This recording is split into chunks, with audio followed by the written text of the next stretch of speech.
Hello students, I Prabha Sharma welcome you to the next content of the financial statements of the company. Now, I will tell you about the content of the balance sheets related with the non-current liabilities and the current liabilities.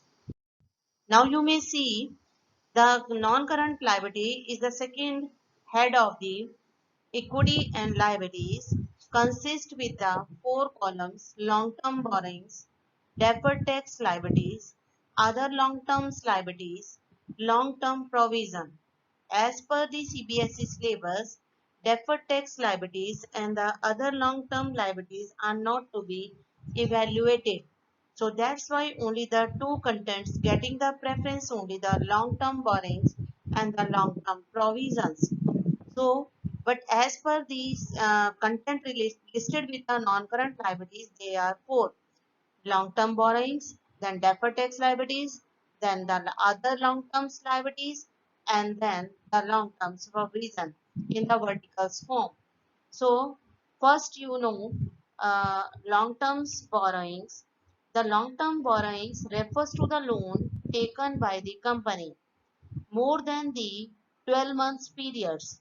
So it is categorized like debentures, bonds issued by the company, loan from bank and loan from other parties.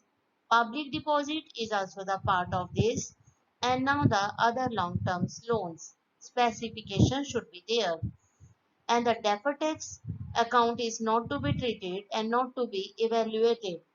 And next one is other long-term liabilities consist with the premium payable on redemptions and the premium payable on preference shares. But this should also not to be evaluated.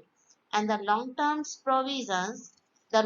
provisions are consisting with the long-term borrowings, and they are related with the claims which are expecting to be settled beyond the 12 months after the balance sheet date. So they are to be classified into the long-term provisions. They are provision for employee benefits, provision for provident fund, provisions for warranties. It means these are the liabilities which has company has to pay. Now I am moving to the current liabilities. Again you may see the current liabilities. The subheads are short-term borrowings, then the trade payables, and then other current liabilities, and then the last one is the short-term provision. So you may see here the first title is the short-term borrowings and the provision last is short-term provisions. The both are associated. So that's why you may have to come what is the current liabilities.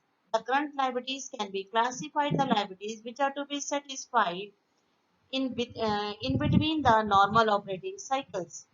And secondly, it is a liability which holds the company with the intentions to trade, and trade refers to purchase and sale.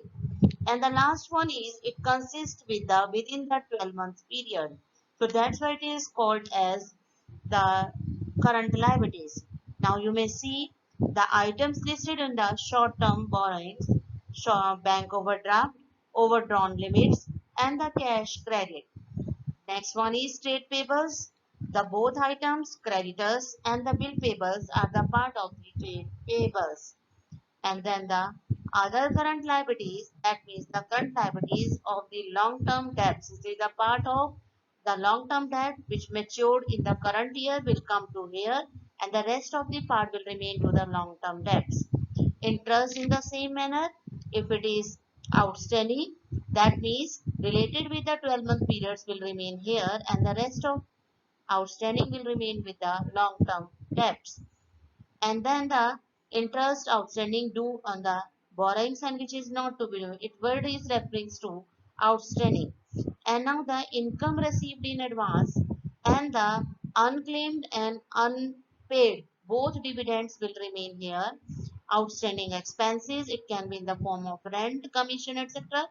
And now the call in advance and the interest outstanding. All these are the parts related with the other current liabilities. Then the short-term provision, the provision for tax and the provision for doubtful debts, that means on bad debts. These provisions are to be treated as short-term provisions and will remain the part of the current liabilities. So I think the content is clear related with the non-current liabilities as well as to the current liabilities, having the different subheads and the different item also. In the examination, different items can be given to you to list into the subheads or to the main heads, or the items of the balance sheet can be defined as a major heads. So I think this is clear as per the examination's point of view. Thank you.